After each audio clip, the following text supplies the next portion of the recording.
Same general idea, just how big was that win on Saturday considering the struggles that you guys have had over the last couple of weeks? Yeah, I mean, obviously we needed to win a football game, and we needed to win at home, something that we had been good at but didn't play well against Northern Iowa. So that was a big win for us, and it was really good to see us get off to the start we got off to. I really thought that was the difference in the game. That we were able to, the offense got rolling early, and I think it gave us our home field advantage. It made the crowd get into it. I think our players really got into it, and it was good to see the enthusiasm we had to play the game.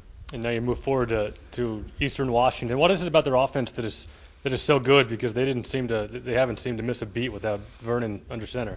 Well, I mean, I think that they've been that good on offense for a lot of years now, and I think that if you want, everybody wants to talk about how many yards they throw for, they can run the football, and where they're really good is on the offensive line. And when you're that good in the offensive line, it sure helps you throwing it. It sure helps you running it. And then they're very skilled at their skilled positions. So, anytime you talk about Cooper Kupp and the things he's done, it's easy to put all your attention on him. If you do, you're going to be in a world of hurt with all the other players that they have on that team, the other 10 guys. So you really have to be understand that, it's going to be tough to stop them. You hope to be able to slow them down, and you can't put all your energy into one phase of the game because they are as balanced an offense as we're going to play this year. Is that kind of the mindset defensively, because they are so hard to just completely shut down, is just slow them down and then give your offense a chance late? Yeah, one of our biggest things that we talk about all the time is touchdowns beat field goals. And if we can hold them to field goals and we can score touchdowns, we'll win. So, the idea would be to keep the thing and keep the ball in front of you, which we did a better job of the other night with the exception of one ball that, kind of got away from us. But we have to play defense in a solid manner, schematically, fundamentally, keep the ball in front of us, and they're going to get their points. We just can't let them get 40 of them. Coach, you kind of brought this up at one of his questions, but in the past few games, there's kind of been a trend of the offense being slow to the start. This game, that you said they came out stronger than they had in the past few games. Do you think that's something that's going to continue, and why do you think that change happened? Just hard work, or? Well, I think we started to practice against multiple things that we might see instead of really focusing on one or two. We went back to our old way of doing things where we're going to get whatever they play, and we're going to be ready for it with a list of plays that we feel good about. And so that way they came out in something that we had prepared for, but not totally. It wasn't the only thing we looked at. But we had a list of plays that we liked to start the game, and we knew our players liked to start the game, and we used those plays to get started. And when you're getting 6 and 7 yards on first down in our offense, we are extremely tough to stop. And I think that that was first down for us was huge in the game. And then I think it's another statement for our entire team that when we can run the football and play like we did, the big throws, they come into play now. Now you can make plays in the pass game, and I think that Willie Tucker making 4 big plays for us was very good to see. But we made plays inside, outside. Like I said before, it's a 3-headed monster, and then if you add the pass game to it, it becomes pretty difficult to stop when you get rolling.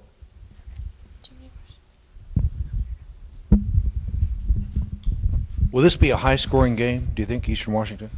They played us a couple of years ago here and did a great job on defense, and now they've had 2 weeks against us. We're going to have to score a point. We're going to have to score a lot more than we did the 22 points we scored 2 years ago in order to stay up with them. And so our hope is we can. The 2 weeks thing, yeah, it's concerning, but we can't do anything about it. It's good scheduling on their part to have 2 weeks prior to playing us. But for us, coming off of a good game where we have some confidence is also good. So if we're going to beat them, we're going to have to score some points. I don't think there's any question. How high scoring, I wouldn't put a number on it, but we're going to have to score more than the 20 and 28 that we had scored in some of our losses this year. If you had 2 weeks to prepare for a team's option, do you think you'd be ready in that time? You'd definitely be better. Let's put it that way. I think, and I think everybody is. When we have 2 weeks to prepare for a team, we're better. And I'll use Montana as an example this year. That in reality, we started about 10 practices prior to the game, which is about 2 weeks. And we played extremely well on defense. So every year we've had that opportunity. It's been good. I think it's unique to have it before our game because you need it. I hate to say it that way. Teams that play us really do need to have 2 weeks. So I think that's an advantage to them. Playing there, that's an advantage to them. But at this point in time, we have to look at it like everything's equal. We got to go up there and try to find a way to win in Cheney, Washington. Everybody agreed that you had a very tough beginning, first 4 games. How do you feel now looking at what's ahead of you with these conference schedule? Well, I mean, there's no question. I think Eastern Washington is the team to beat in our conference. So we're playing the probable Or if you said right now, I would say that they're the team to beat to win the league championship. So winning up there would be a great win for us. After that, Portland State's now ranked. North Dakota's now ranked. Southern Utah's 2-0. I mean, we don't have an easy schedule. It's just the way it worked out. And teams are playing better than they played earlier in the season. So I think every week is going to be extremely competitive. And I've said it before, we're not good enough. Even the years that we went 7-1 and tied for the championship, we have to play our best football each and every week if we want to win. And it's going to have to start this week against a very talented Eastern Washington team. Are you enjoying this season in light of all this competition? Well, I think I'm enjoying the season. I didn't enjoy how we played twice. I can honestly say, the Arizona State game, to be honest with you, I mean, we played hard and we played pretty well for the majority of the game. Against Northern Iowa and Montana State, and in particularly Northern Iowa at home, I was really disappointed in how we played in the first 15 minutes. And then if you go back and watch the next 45 minutes, competitive game. And that's probably true at Montana State, which is a tough place to play as well. So I really did not enjoy how we played in those two games. And I'm big on if we practice as hard as we practice and we play as well as we possibly can play, chips fall where they may. Somebody's going to lose on Saturday. There's no question. But what we want to do is give it our best shot to win. And if we do that, then we're on the right track to completing the season in a good way. And I'll be able to look at it and say, wow, man, we played hard. And if we played hard and we have to walk out of there with a loss, I don't want to, but I can come to grips with it. When we don't play well and we walk out of the place with a loss, whether it's here or there, it's no fun at all, to be honest with you, because in reality, all of us fail when we play like that. That's coaches and players, and we have to find ways to be successful, and that's our job, give our players the opportunity to win each and every game they play. Were you surprised to see Arizona State upset UCLA? Really athletically, probably not.